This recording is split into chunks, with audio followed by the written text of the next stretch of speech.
The New Mexico Attorney General's proposal to toughen penalties for school shooting threats comes as more than a dozen schools statewide have faced disruptive threats this year alone. News 13's Jessica Salinas has details on what could change.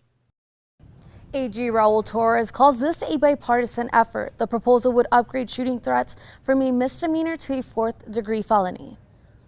Address a growing problem that we have in our community. That growing problem of threatening a mass shooting in schools now has Attorney General Raul Torres teaming up with school leaders and lawmakers for a possible legislative fix.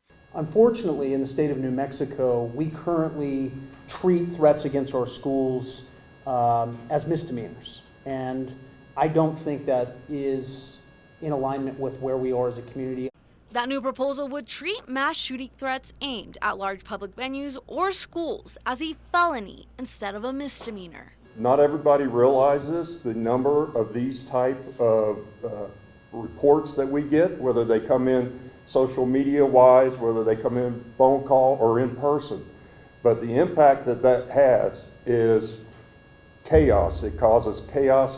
In the month of September, APD says they investigated 28 shooting threats in Albuquerque schools alone.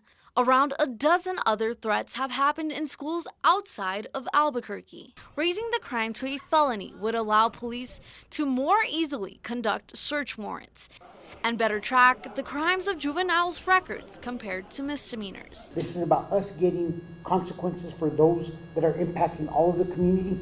The proposal would not change the sentence a juvenile would receive for the crime, but lawmakers hope it's a first step in holding people accountable for making threats in a state that's seen the consequences of school violence before. Those two precious students who were the victims of gun violence in their school by someone who had made previous threats. Representative Joy Garrett said she plans to introduce the bill in the upcoming 60-day legislative session starting in January. If lawmakers pass the bill, it could go into effect in July. Back to you. And coming up later in the newscast, we'll have a rare look inside the APS Police Command Center and how it tries to protect their campuses.